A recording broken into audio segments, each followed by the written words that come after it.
Folks, we're here to give you our energy so we can all get excited. And let me tell you, I am indeed excited. Team ONE versus Oxygen starts up once again here on Oregon. Let's get into it, as the bans are going to be pretty straightforward here, to be honest with you, to start things out. Thatcher, you guys know the tale at this point. Don't think we need to explain that. Thatcher? Why would you ban Thatcher? He's not even broke. Dare you? I'm just going to stop right there before somebody just takes that one out of context. That is a completely broken character when it comes down to a lot of the things you can get away with on the offensive side. The funniest thing, though, about Thatcher is whenever he really is in play, people still don't really play him that much because you're just not used to having him. You're used to having other things inside of the lineup. But Flores also going to be banned out here from Oxygen. That's a very, very strong ban, even though they will be starting on the offensive side and hindering themselves. Not having Flores in is a very big deal for the defensive end of this coin. Valkyrie also going to be removed. That one's pretty self-explanatory, just like Thatcher. Lots of info coming in, and then Team ONE also going to ban Warden. That honestly means that we're more than likely going to see a decent amount of Ying play coming into this. Absolutely the case. Possibility for some hefty smoke usage as well there, where he would be a great counter towards that. So an interesting ban to say the least here, but one that we could certainly see how Team ONE is going to play. Once again, bit of a self-handicap because they're going to be starting out on the defensive end of things, but not one that Oxygen I don't think is going to be able to immediately read into and change up their own playstyle to too hefty of a degree. Let's get into it though and take a look, as immediately there is the Ying pick for Foxay, but it is going to get 6 picked away towards a Maverick, interestingly enough here. Once again, adding a little bit of that extra hard breach, allowing them to clear the hatchwork more than anything a little bit earlier on, and then saving those pellets to potentially open up some of the walls to get deeper into the site as well. Well, as we open things up for the very first time on Oregon, open for business now as Team ONE will be headed downstairs for our very first defense. Let's look across this defensive lineup and see exactly what they're bringing to the table, shall we? It looks like they're going to have the regular cast of characters, all except for really Lesion. That's not one that we really see too often down here, but Lesion's also got a bulletproof now, so he'll be able to at least get some extra info past just his goo mines as well, which are pretty annoying at the end of the day. You have to go through a full animation to get them out. You can't sprint. You take damage over time. You can't plant. There's a lot of different ways that they can possibly thwart your plans if you step onto them at the wrong time. The good news is just like back in the, well, it used to be back in the day, you got a good amount of information from them because you could see all of them through walls. Now you can only see them when you are within line of sight. So a little bit of nerf in that sense, but that's been in for forever. He's just overall a pretty solid trap operator that you can use in a myriad of different ways. As of right now for Team ONE, it looks like they want to apply him to the roam as he will be occupying the dorm space upstairs. Slow clear to start things out here, though. Not going to be hugely eventful. We've always got Lagonis on the swing, ready to potentially catch someone if they walk past him, but no one to be caught here. And once again, Team ONE have to potentially contend with the fallback eventually from Lagonis. He's supporting himself, obviously, with these goo mines, but in terms of player support, he doesn't have a whole lot here, so he's going to need to be very cautious about when he chooses to fall back, as he's going to be left in the open. No possibility for one of his teammates to help him out. He's all on his lonesome out here. Thankfully for him, though, OXG's pressure seems to be mainly contained to the big tower at this point, as they're getting ready to barrel down those back steps and put pressure on the site through that method. Lots of first floor pressure still present here for Team ONE as well, so OXG kind of limited in where they can move at this point, being stopped from opening up the hatch work and all that as well. Certainly going to be good work from Team ONE to bleed out some of this time bank, the first minute at least. And KDS trying to get aggressive here, but pre-fires far too early, giving himself away and forcing him right back down. Lagonis has worked his way into Kitchen on the other end of things, so we'll have to see exactly what's going on with that. He's more than likely just going to play patiently for Oxygen and start working over towards Freezer. But as you said, they're really focused on this tower side right now and this construction take. This is what we've seen from Oxygen time and time again. This is the routine lineup that they do end up running. Just stack up these grenades. 8 grenades being brought here for Oregon, folks. They want to make sure that they get these players out of these hotly contested spaces like Pillar as well as Elbow. Some nice shots here, but nothing really landing from both sides. They both spray wide around the stairwell. That could have very well been a kill for KDS yet again after that burner of a game that he had on Coastline, but just nothing happening early here. It'll actually be Yaga to strike first, as he'll take down KDS in one of the harder to reach spaces at the bottom of the tower stairs.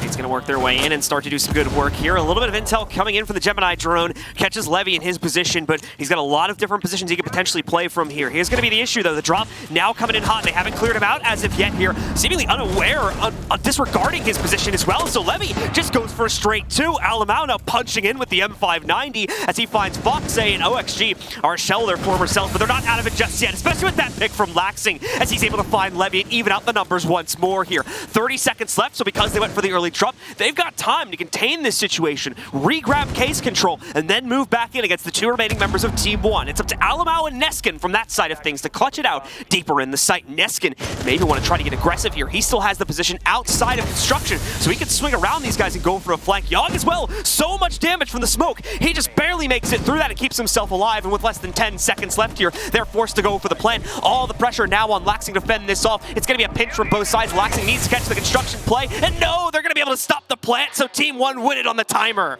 All of that damage coming into Yaga and his missed decision inside that moment. He didn't know if he wanted to try and sprint out of that smoke and possibly die to somebody holding an angle or back out towards E-Box. The decision wasn't clear cut. He takes so much damage inside of that situation, and well as Levy being inside of Pillar, this was not really looking like an Oxygen round. Yeah, they get it down to the 2 versus 2, but just not decisive in what they wanted there. Very unfortunate, especially with them misreading the clear on Pillar and Levy getting away with way too much.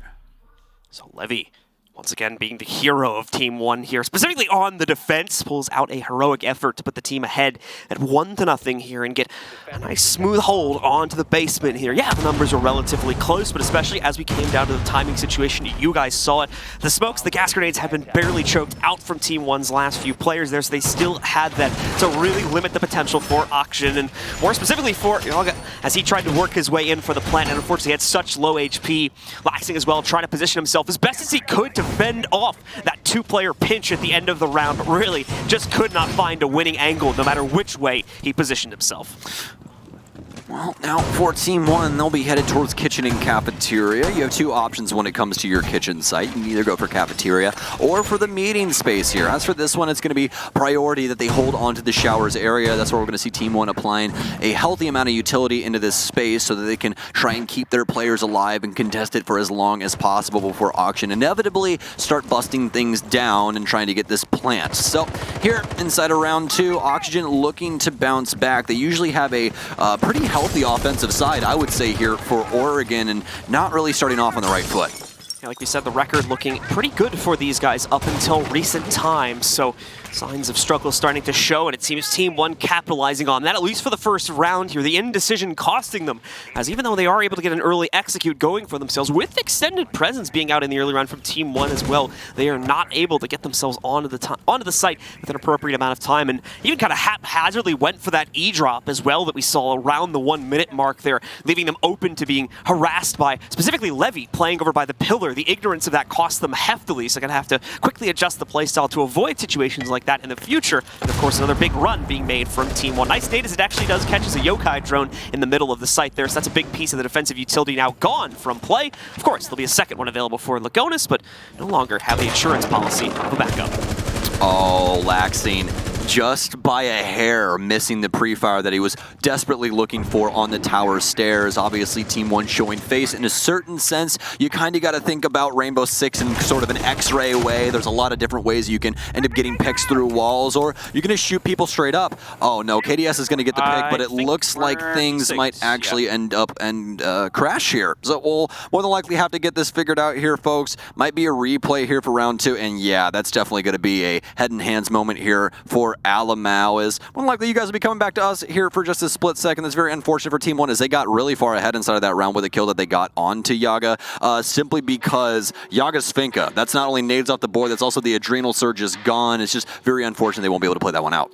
All right, so give us a sec here, folks. We are just going to quickly work on getting things reset very quickly. Team 1, those Yings would have blinded out Levy, would have prevented the immediate trades coming back in from Pillar there and stopped the player's insight from doing anything about that drop as well. That's solid control and suddenly gained for Oxygen, and a potential player advantage as well once they work their way in there. Could have been a very different outcome to that round if that went that way. Is it just me, or are you surprised that they didn't nade stack into pillars either? With those two people managing the E-box hatch, I would just assume that they would both line up, just start bouncing nades in there until everything is clear, and then drop down, even on top of the Ying situation. But we didn't see that either. That definitely could have assisted them in a certain capacity if they were able to clear out all that utility, but I'm trying to remember if it was Levy or KDS that pushed up the stairs at like that. KDS pushed up the stairs and missed some shots. If I had to like throw a wild guess out there, maybe they thought with KDS pulling back, because he was not in that pillar position when they went for the drop, and maybe they saw that but didn't catch Levy for some weird reason. Well, he was out in KDS, if you remember from construction. Oh, you're right, yeah.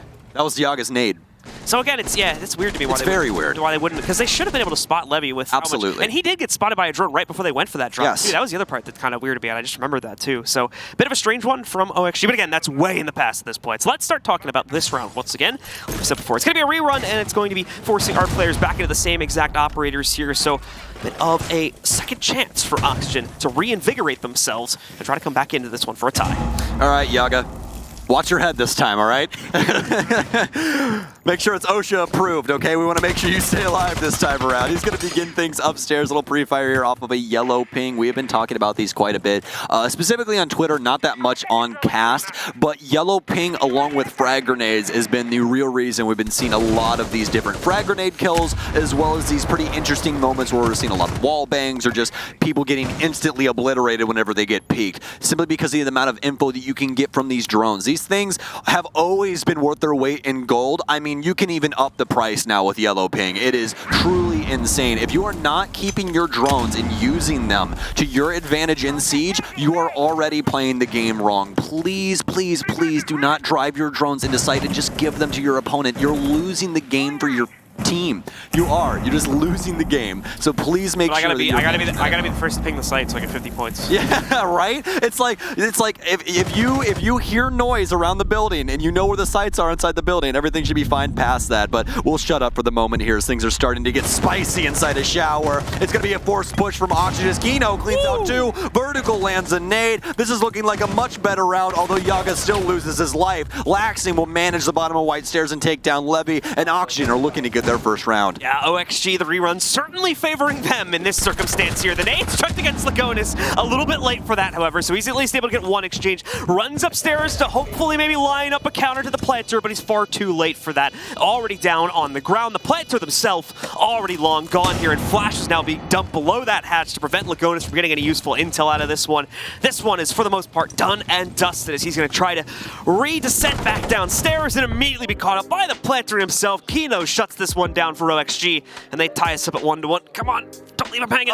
Don't leave him there. All right, the coach got him. Good enough. There you go, Yaga. Yaga's dialed in, man. He was like, man, I died that first time. I crashed the server. I died again, but we got the round. Okay, I really need to figure this out for myself here. I can't keep dying as Finka. So, and honestly, he really can't. We really want to see Yaga staying alive in these moments because of how important adrenal surges are to your team.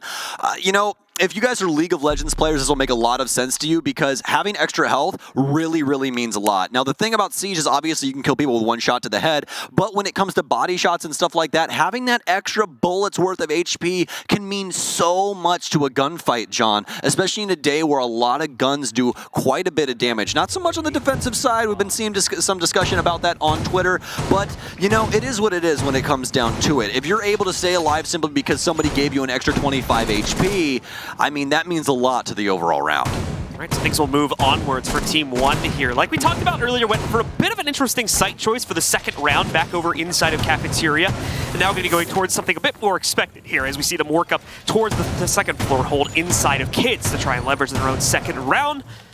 Unfortunately, things just did not work out for them back downstairs in the Cafeteria play. In terms of operator selection, once again, nothing too out of the ordinary. Obviously, you guys probably noticed Lagonis over there on the Ella. Not going to be such a meta pick necessarily. We've been seeing quite a bit of Ella inside of this specific series, and I think for this specific site, she will fit fine in that roaming role that Lagonis is more than likely going to play into.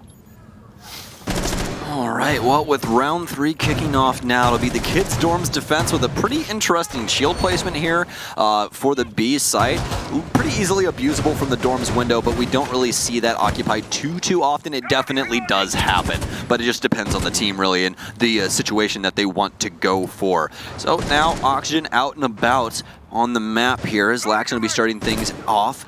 towards the master balcony. An angle that I have fallen in love with over the years here, that upside down rappel to be able to manage trophy is a beautiful one here. Is, well, they can only see, well, you can only see their ways. They really can't see you at all. It's a perfect spot to be able to assist your hard breach inside of this area, especially when you have those magnified scopes. It just makes things a heck of a lot easier for you inside of that space. Vertical as well as Yaga, both downstairs though, over towards the small tower area. Currently inside of the showers hall as Yaga propels himself up the White Hall. No info really inside of this area for him right now. Surprised that there's really no Grizz mod inside of this area, but it might be at the top of the stairwell. Instead, it'll be the Banshee here, and it'll clear out that utility just for later on. Just quickly correct myself too, I said Lagonis was going to be on roam duty. Obviously not the case as he picked up the FO12. I missed that, so instead he's going to be the Hatch Guardian from the looks of things here. With that shotgun, you're able to play it out at close range, just overwhelm your opponents with a massive shotgun pellets here if they try to come within close enough range towards you. OXG, in the meanwhile, now halfway through the round and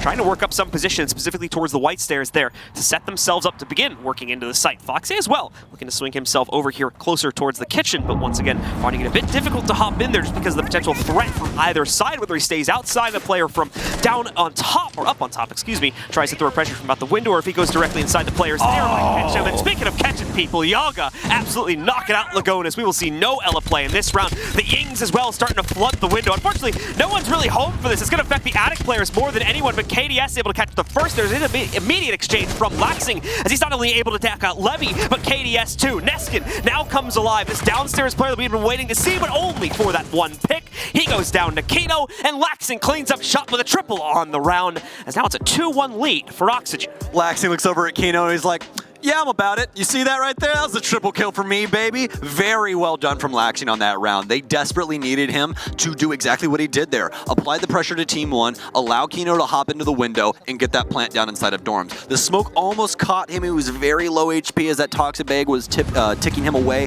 when he hopped inside of the window, but that wasn't really anything past it that Team 1 could really do. All of their angles shut down. Kino even able to manage the bottom of white stairs through the verticality that was created by Team 1, so there's a lot of opportunity there for OXG. As for Team 1, it's back to the drawing board, and more importantly, it's back downstairs where they found their first successful round. Right, so indeed, we'll see if Team 1 can leverage the same degree of success that we saw from them on the first attempt here. OXG going to bring a very similar, and I think actually the same exact lineup as the first attempt as well, so still not going to be feeling the Ying potential here for the basement play. We'll have to see if the intel is going to be a bit better built up this time, as they missed a couple of very important steps there when they tried to traverse down into the basement on the first round. It ended up costing them dearly, forcing them into a very tense 2v2 that did not end up panning out in their favor. Still ultimately a close round, one that I think Team 1 had relatively good control over, even inside of that clutch. Well, now for Team 1, defense being set up here. Still going to have the bulletproof on Lagonis as well for that extra insight alongside those goo mines. All of Oxygen going to be spawning over here for the construction side. It's going to be quite the interesting round here. They'll have the nade stack yet again. 8 grenades coming into this one, John, and we want to see that nade stack coming in through E-Box on this. They need to manage the pillar area. They need to clear it out before they push downstairs. Otherwise, face what they did the last time. Will it be Levy this time around? We don't really know, but it could be any of the masked men here for Team 1 inside of this. Vertical now going to be claiming the space at the bottom of tower. Do have one Team 1 member all the way off in Narnia in the current moment. It's going to be Levy over inside of kitchen. Lagonis also upstairs, so a little makeshift roam here for Team 1 just to keep the pressure nice and warm here onto Oxygen. Looks like they actually have the E-Box space open here. Let me see if that hatch is popped. I do believe it is for Neskin. It is indeed. So we'll have that drone there as well, or rather disc, to be able to assist him if anything does go wrong. But you can see how Team 1 have wrapped themselves around Oxygen here. They're only allowing them to have the tower space for the time being. A small amount of control going over towards our attackers, but as to be expected considering the site we are playing into. As you mentioned, though, lots of other areas even contained outside of the basement that are going to be hard to fight for here, and actually it's looking like OXG going to try to play in for construction relatively early on. Still trying to go for that advanced, or rather early execute inside of this first minute and a half of the round, and this is good too because it leaves them with the extra time that they had to potentially still win that first round back inside of the 2v2 clutch. If they were going for that attack with only 30 seconds left, it would have never even gotten that far and would have seen an even more successful successful hold from Team 1. So here they go. The pressure mainly building up into construction right now. It'll be a 3-player push. Only really 2 from Team 1 that can realistically fend this off. And they don't seem too keen on taking the fight, especially when they have a gas grenade to chuck back out there and block it off. I am getting very, very scared for Oxygen in the moment. They're able to get one frag grenade and another one. Neskin will dip off, but a little bit earlier, more than likely could have assisted him as Yago will be able to get one, but immediately gets traded out by the SMG-11. Such a damning SMG in the proper hands, and it happens to be Alamao's this time around. Team 1 starting to fight back. Foxay has the management here for the door. They step up inside of construction, but he's not watching it enough. They'll lose Kino. KDS ends up trading himself out as we go into the 3 versus 3. Laxing tossing nades down into pillars. Vertical's trying to assist him with that, but nobody's home now. Levy inside of Fraser with Alamao moving his way into elbow. Look at this from Team 1. This is so properly set up. Oxygen have to try and get a plant here soon. OXG once again down, but not out of this situation here. Dropping in the rest of their players. They've got pillar control, but once again have to negotiate for site control with an incredibly limited amount of time. No additional toxic bays, but we do have the shotgun. It's going to hold construction for our defenders, and he's going to be able to wrap with it as well. Vertical now alone, and the shotgun gets it all done. Apparently, Alamao with the triple wraparound going all the way through the backside of the site to shut down the rest of the play from Oxygen. The smoke player inside of elbow might be the most important position to play on this setup. It makes or breaks your site. Obviously, things can go wrong and you can still win the round. You can have a player from Freezer all the way back in sight, do something and be able to get away with enough to win you the round. But when it comes down to that elbow position and what you can get done with it, if you get things going like this, there's really no way to slow it down. Perfectly executed there from Alamao, simply waiting for someone to step up to the plate. Laxing, a little bit of a misplay there, just stepping up inside of elbow. He knows that somebody has that shotgun there simply because he has to. He knows they didn't take out the smoke player, and he's going to lose his life in grand fashion. So back over towards the first floor hold, interestingly enough, for Team 1, as they're going to try to play into this one. To be fair to them, we didn't see success in either this hold or the upstairs site, so it's kind of their pick of the litter in terms of which one they want to reattempt. They're feeling it was a bit closer on this hold, and I would generally tend to agree. We're going to see as well here that Ella, just in case anybody got confused about it, did not end up getting locked in. I thought it did, so just for those who might have been thrown off by it, looks like Lagonas ended up sticking with the Echo, so we'll see that left in play here. And those Yokai drones that were present on the last attempt are going to stay in the fold for the second one as well. Well, looking at Oregon's defensive win rate thus far for the LAN, obviously before today, 55% overall defensive win rate. We've had 10 plays so far. It's the third most played map that we've had, and the downstairs area has a 54% win rate. Funny enough, it is the most played site at 56, but with 13 plays, Meeting Hall Kitchen takes the cake at a 62%. Obviously a huge discrepancy inside of sample size, but still something worth talking about, as it usually is our third site that we see inside of their site triangle whenever it comes to the defensive end. Yaga will once again, we're going back to the same site that they attacked before in this capacity. It's going to be kitchen cafeteria. He'll start off in the exact same way, moving his way up into small tower and starting to destroy the floor just a little bit. Things continuing to go swimmingly here so far for our defenders. Not that they've really been challenged all that much as of yet here. OXG still building up the really beginnings of their opening gambit and their opening play to start moving in, primarily through the showers here. As you're going to see the X-Kairos 4 pellets, in fact, used to pop that open and give them a window to challenge behind the small locker stack in the middle of the room. No one there from Team 1 at this point. They're all going to be playing from the outside in yellow hallway. They'll very quickly be losing a large amount of their support to that Banshee position in the middle of the hallway to potentially slow down the attacker's progress. Now gone. The second volley of X-Kairos charge is going to be going out to really open up a window to work their way into lockers. Now they've more than likely confirmed via a drone. There's actually no one playing to the inside of it currently, meaning they can push it for the most part. Scot-free, only really having to worry about swings from the actual doorway leading into the room. An aid gonna get chucked towards that doorway in the meanwhile, and nearly catching Alamao. A little bit off the mark though. Unfortunately, he's a bit too far away from the rotation into the room itself. Unfortunate for him, but a positive boon here for Team 1 is Oxygen going to be re-aggressing inside of the space. Laxing doing his best rat as he possibly can. He'll move across the map and come in from Garage instead after Kino gets taken down. Foxay will land one onto Lagonas. Alamao starting to push himself forward as the plant starts. Yaga's got the overwatch. Neskin able to take out Laxing on the back end as well. The plant will go through for Foxay. Those were launched into the 3 versus 3. Oxygen starting to pull ahead here. Currently at the 2-2 scoreline, looking for their third.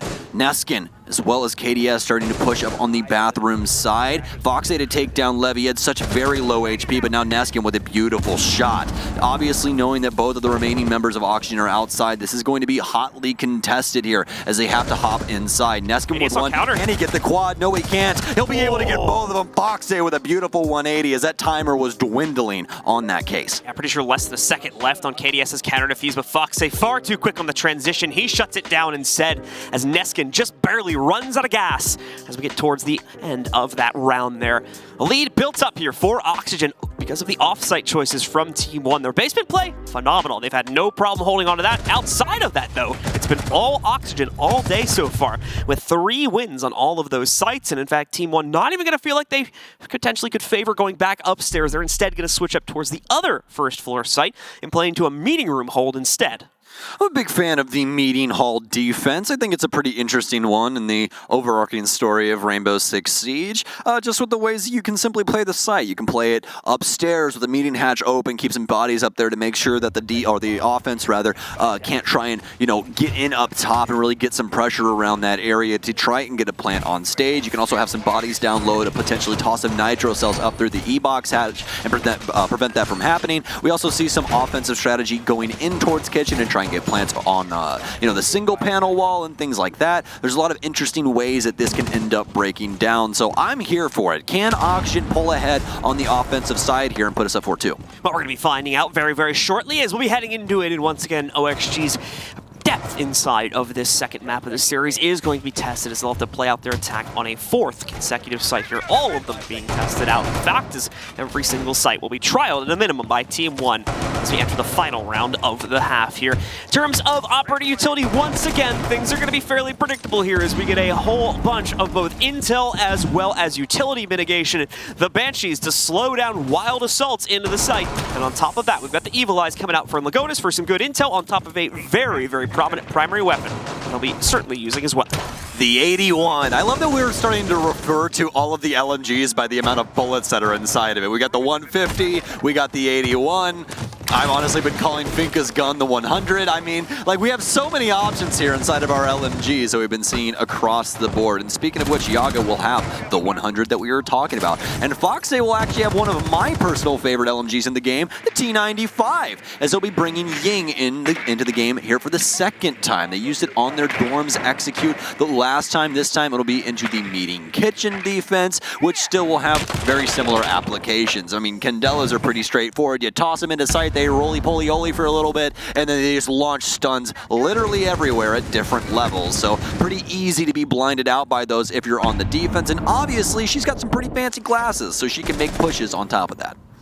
To the Alda now prepped and ready to go in the hands of Lagonis, focusing primarily on front side pressure, but he can swing back out from the site connector and very accurately challenge the play, working itself in here as well. Gonna attempt to use the Gone 6 to take out the Evil Eye, but instead gonna have to follow it up with a frag grenade here as unfortunately the Gone 6 gets snagged away by a magnet. Good news is, again, plenty of frags available. You guys know the meta right now. We've got so many of them inside of it. It's not gonna have any issue at all dealing with that utility. An aid shot to Lagonis, but he sees it coming and is able to dodge out of the way, but a second one might be on its way as well, and that one strikes true from Laxing as he takes him down. No additional support for Lagonis to play out from that position, so not able to do anything about Laxing's position, nor the plant here, as Kino and Laxing pick up 2 additional kills. The first response finally in from Team 1, but it might just be too little too late here, as we're already down to 30 seconds on the counter defuse timer. KDS actually on top of it here, can sneak up towards it, try to sneak the full thing in, but no, won't work out. KDS allowed to swing and get one more kill, but that is it.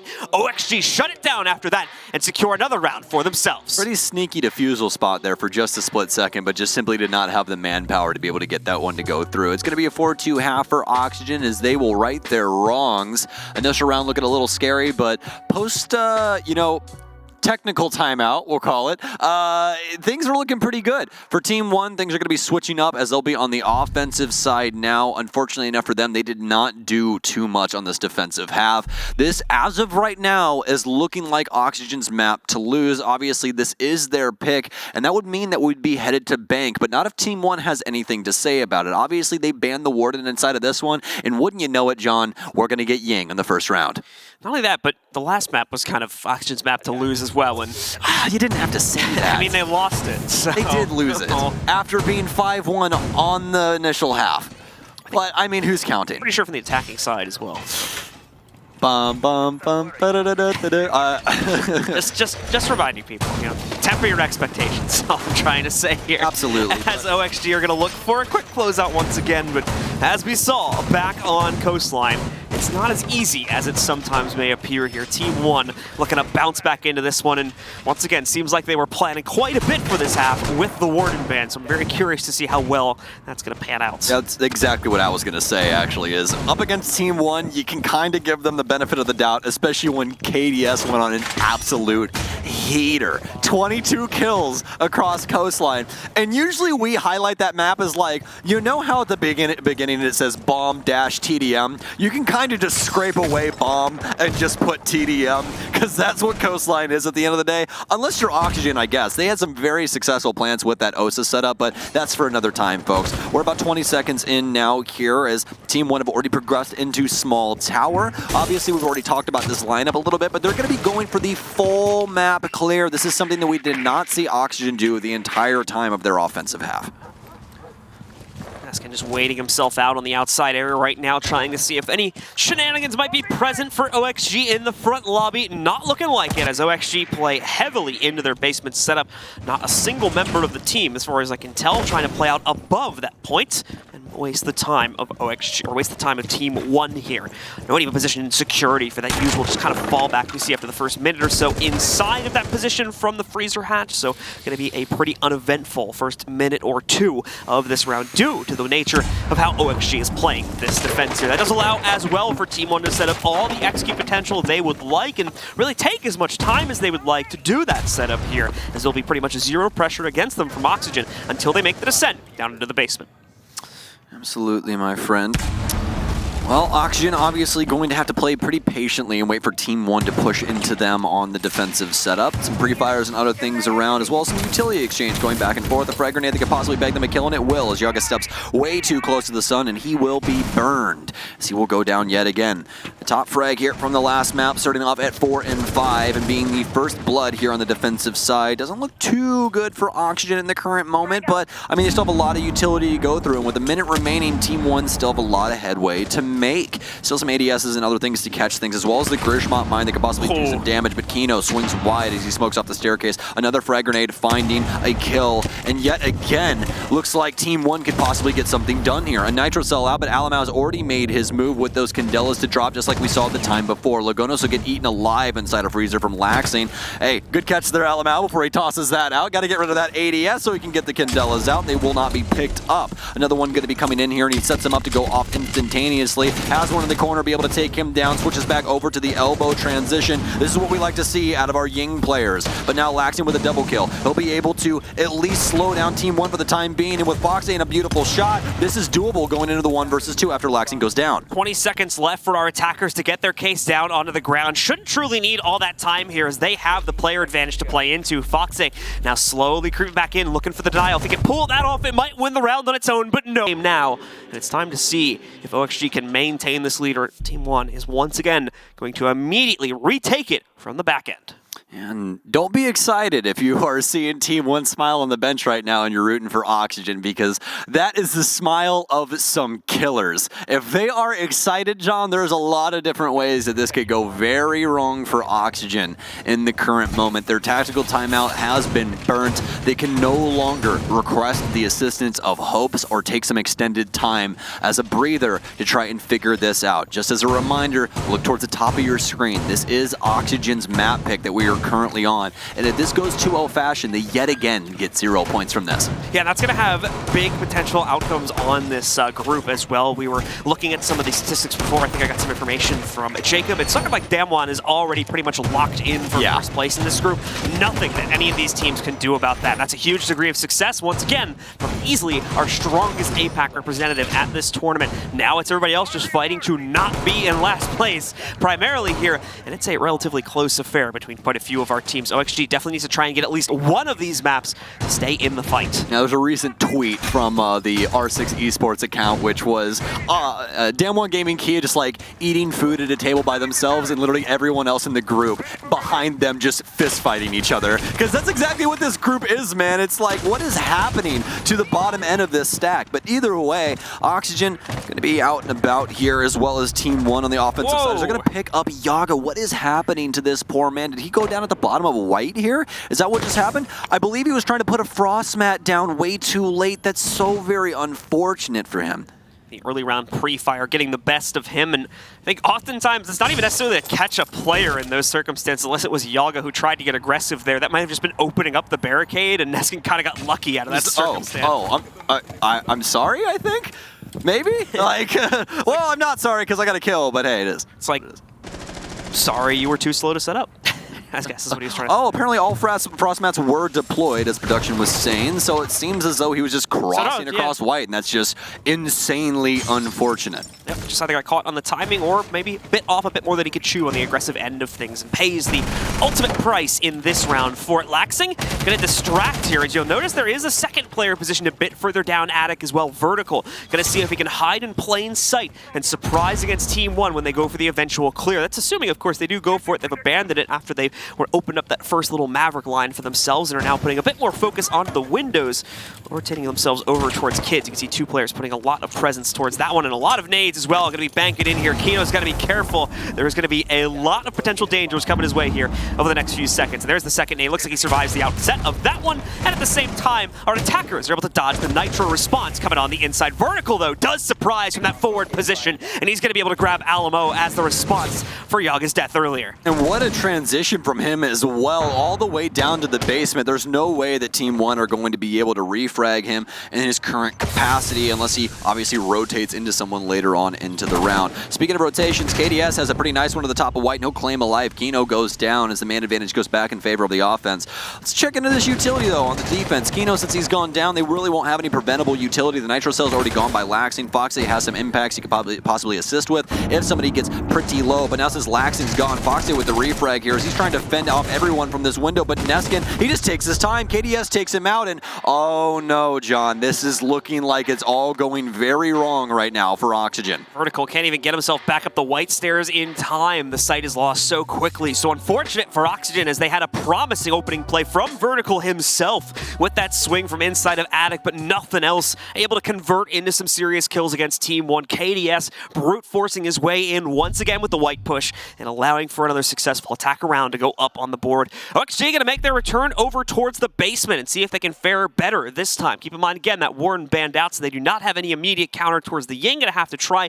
and bring utility mitigation to do the job. Instead, they'll once again bring Yaga over here on the Wamai on top of the usual pick of Jaeger to try and pull that off. As you guys will remember, though, wasn't too much of an issue for Team 1 on the first attempt. So it's going to have to be different form from Oxygen this time. Well, depending on their pacing, and if they hit like right around like a minute 30, that's a potential of 4 discs out from Yaga, and then you also have Vertical's ADS is set up around the area, and he's more than likely going to put 2 inside of Elbow just for the deployable shield. So, I mean, if you're going to go in towards like the pillars area and stuff like that, that's going to be super straightforward with Candelas. You burn out the rest, you toss the Candelas in, and he's more than likely got, you know, smokes on top of that. Actually, more than likely not. He's probably got the secondary. Actually, no, I take it back. They do have Lagonis here, so they probably got the secondary smokes on Alamau. So he's self-sufficient in that sense. He can just burn whatever he needs to burn, toss the Candelas in, push however he feels, and more than likely bag some kills in the process.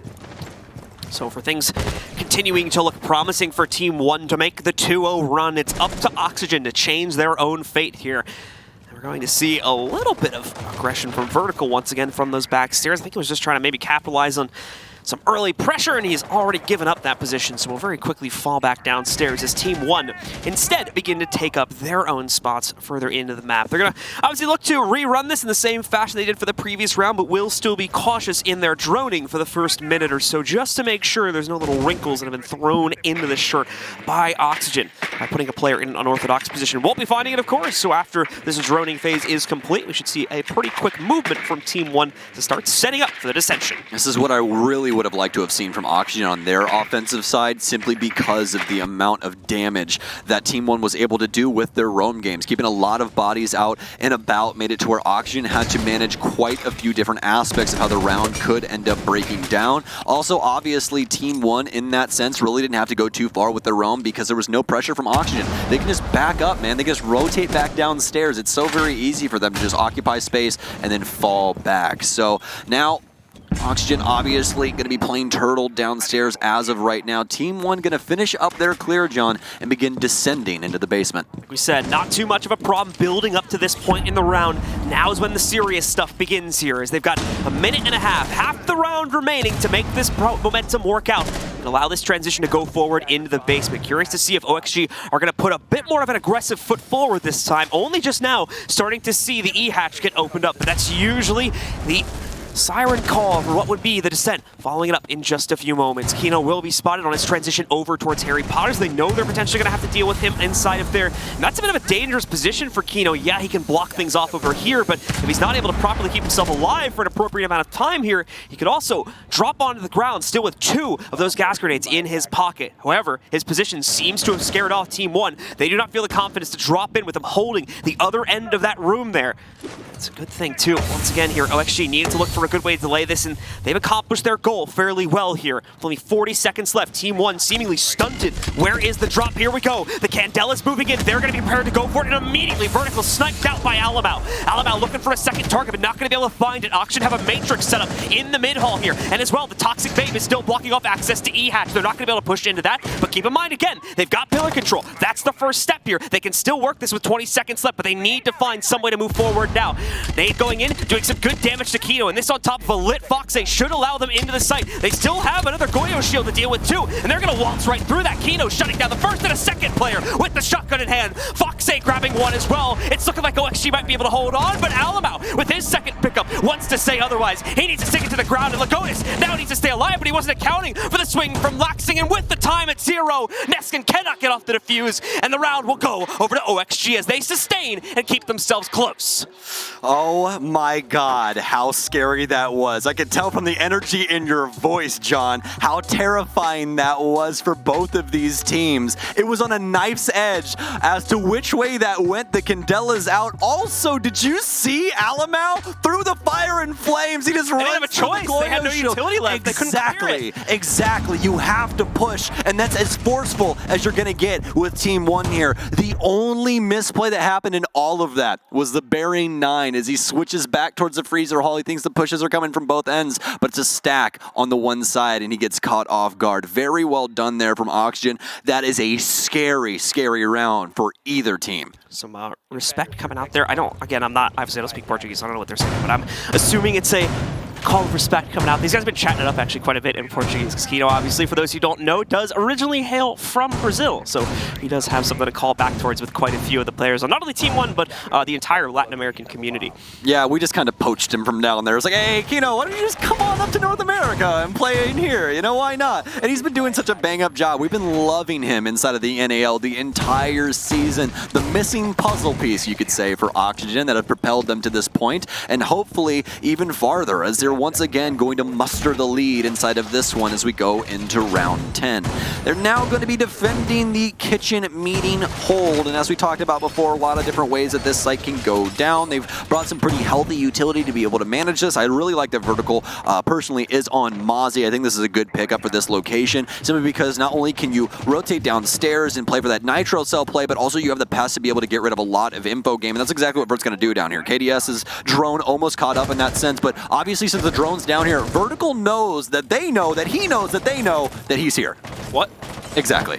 All right, moving on. As we take a look here and see what the opening strategy is going to be for Vertical, as he's very quickly going to find himself having quite a bit of pressure against him. A nade back over towards Pillar, once again giving him more information about where the push might be coming in from. It's going to be construction, in case you can't figure that out for yourself. Neskin will try to wrap into this. KDS as well, committing himself to the drone, but it's a little bit too late, unfortunately. They have lost the plot on Vertical, and he's already reascended up through the laundry stairs. Well, least be able to hold on to that for the time being. Also still has his Nitro cell to be able to play for prevention, and he doesn't have to be downstairs in order to do that. No, no, no, no. You can do that in different ways, as Laxing will show us. Currently 11-5. He is having a heck of a game at the current moment, and Oxygen desperately need him to continue on, hold this Oxygen banner, and propel them forward into the game. Vertical still going to be manning this space up here towards main stairs. As will be holding on to Armory for a time. Levy will begin torching things up here on the stage wall. So we're worried about somebody possibly pushing up Kitchen. Got a lot of ADSs and everything else in this corner. Look at the amount of utility that one frag grenade will grab, but obviously a little bit more weight when it came to the overall value of utility that Team 1 had to use in order to get that impact out, but that's really just going to deal a little damage to Levy and open them up a hole that they were going to make anyways. Not terrible damage from an impact, considering it can only do like 50 or 50, like 5 HP max to any player anyway, so going to be able to get about half of that onto Levy there. So this other bullet or so we won't have to hit when the actual gunfight connects, but either way, a small gesture ultimately in the grand scheme of things, as OXG still tries to wait this out quite patiently too from them. No one really trying to capitalize on the more out and about positions from Team 1 just by this stage right now. They're kind of just going to wait this one and allow for them to work their way in. Speaking of working their way in, here come the Candelas, one accidentally striking onto Lagonis there. Thankfully, he's just got plant duty, so it's a pretty straightforward process for him. And we're going to see the smokes moving in. Great smoke coverage too. It's completely going to block things off, but they didn't account for Laxing, who still sits behind the chassis and immediately puts down Alamau. He's trying to find the planter, but the planter's just barely surviving. A Nitro over on top. It's not even going to be neat, as the smoke had already taken down Lagonis. We've got KDS though with the cutoffs, but unfortunately he's the last one now standing, put into a 1v2. He's got to quickly hop back in here, try to stop the counter defuse. He's down one. He's got to find the second. No, he'll find the counter defuse instead, and Vertical will thankfully, for Oxygen's sake, trade that back out with an excess of about 10 seconds or so and 2 dead teammates on the ground. OXG will barely scrap together another round for themselves. That one was once again very, very scary. Anytime that we start to see angles being smoked off and Candelas flying with all these kills being traded back and forth, there's always a chance that the down team can possibly pierce through the veil and be able to take the round. So incredible stuff from both sides, but Oxygen doing so much inside of that round to stave off Team 1 from tying things up yet again. Oxygen up to match point, but here's the big thing, John. They haven't shut out a map in 2 days. They have to do it now. Absolutely the case. OXG needing this point oh so badly, needing desperately to get at least one map on the board out of this series so they can get some points inside of the group here. A 2-0 is going to leave them in a very, very bad position for trying to escape this and move on into the playoff bracket. Team 1 now needs to look for revenge fairly quickly. They're going to have to do it upstairs in the kids' hold, which could become the last play of this map here.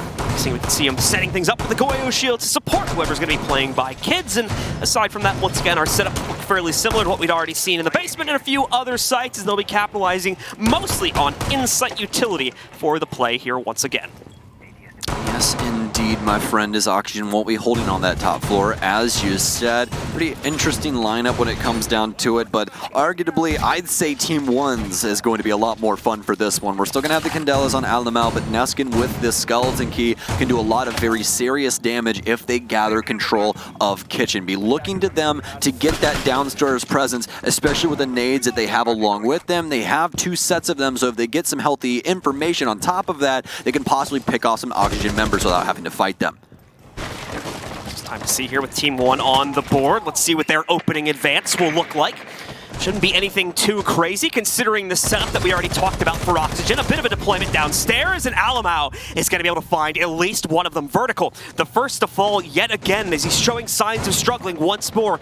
After a phenomenal day 1 in this tournament, he has not been able to repeat that success. Currently sitting at 5-7 with mixed results, as he's become the pivotal player to focus on for the first kill of the round here for Team 1. Well, now Team 1 with some solid progression towards the short tower side of the map. They'll begin working their way in towards cafeterias. Alamau will be busting up every window, opening up a bunch of different spaces for them to possibly hop into. And this just means that there's a lot of management they have to do. Instead of boarding up the window, you guys are going to board up the stairwell instead, just so that Team 1 have to break that down if they do want to try and entry from that space. Well, speak the devil and he shall show his face. It's frag grenades down below here, and they seemingly know where this member is. Will it get Kino's current position? Oh my god, it will. What a frag from KDS as he blows Kino to smithereens. Has a whole armored panel below him, and even that's not enough to be able to stop the explosive power of these frags here. Once again, wreaking havoc against our defensive rosters has become the theme around most of this event so far, and certainly most of our group stage. Coming out of the 5v3, though, Team 1 has the advantage, has pretty shortly the initiation right to start working themselves into the site itself. Just waiting, I think, for a few more players to get into more powerful positions, more forward positions, before they truly begin to commit themselves towards it. So don't expect that to be too far away. But still a minute to go on the clock. If they have the extra time to use, it's been a trend so far in this matchup as well. The teams haven't been too strange to using that, especially now that we've gone down to a 5v2. They're going to get the alert of the White Stairs play, but even then cannot counter it back out. Yogg is the only one left standing, the only one that can get a kill in this round, but just the one, as it'll be immediate more aggressively towards areas like Pillar and try to just hold back the eventual drop in through E that would prompt the use of those Candelas as well, and that may be another form of trying to counter out the current attacking strategy here from Team 1, which once again is not going to change despite the pause. We're headed towards the basement. Kaid going to be picked up from Laxing, so they'll lock up the hatches for a time, but it should be fairly straightforward for Team 1 to be able to get rid of those because they do have Levy, unless he gets picked off magically. For Team 1, this lineup is looking more the same. KDS on yet another burner of a game, 12-8 currently. I do believe, yes indeed, tied with Laxing in kills, currently having 12 as well, as he lies at 12-6, doing a lot of heavy lifting for the squad. Foxay starting to come back to light as well at 8-7. So with OXG in the lead, now looking once again, trying to avoid overtime, trying to avoid a potential comeback from their opponents. For the second time just in this series alone, what would be certainly not just the second time for them inside of this tournament, calling back once again to the unfortunate turn of events against Damwon yesterday. They do not want to let history repeat itself. I talked about the first time when we casted OXG back on day number 1 when they played against Navi about how they had been the heartbreak team from NA. They had always found themselves being eliminated or otherwise muted in these tournaments through various reasons, whether it was back at Sweden where unfortunately their IGL Foxay had a positive COVID diagnosis. He was not able to attend there, and that kind of made their whole performance a bit irrelevant as they just weren't able to bring their full roster nor their full strength to the table. Looking back further than that, you go all the way back to SI 2020. A few unfortunate misplays cost what was then the Reciprocity roster a spot outside of the groups as well. They cannot have this same chain of events befall them once more after such a booming start to this game and this tournament against Navi. They need to try and find some success here versus Team 1, and this round would be a great way to start.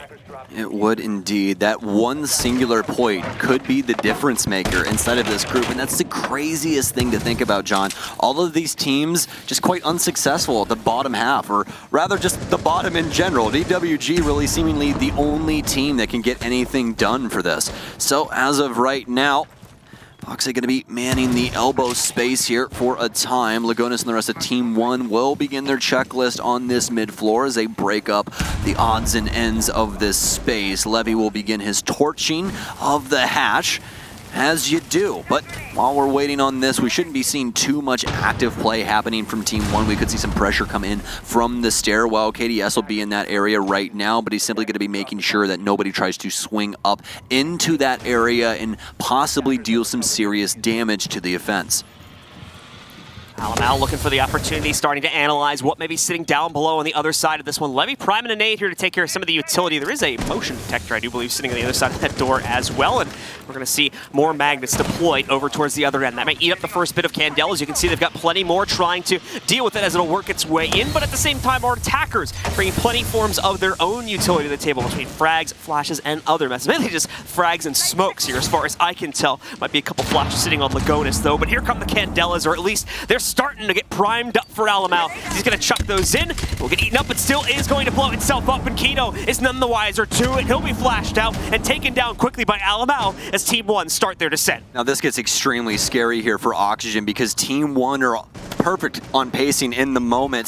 Lagonis with some extra information as well, as they've already gotten pillar control. The nade started to come out from Team 1 as well. Alamau, he's going to step right up into the nitro cell, and that could be all she wrote. Vertical with a big kill, and his second one. We've been waiting to see him pop up, but Neskin will finally fire back. They're down to a 2 versus 3. This is looking like Oxygen can close it out, especially after Yaga gets Lagonis, and now down to Neskin to prevent them from getting any points, but with very minimal time. It's going to be Oxygen that finally close out a map. They'll they'll take Oregon 7-5. And with that, it'll guarantee them at least 1 point additional in this group as well. A big win for them just winning this map. But the series, ladies and gentlemen, is not over just yet. We still have a third and final map to play out between these two teams to determine the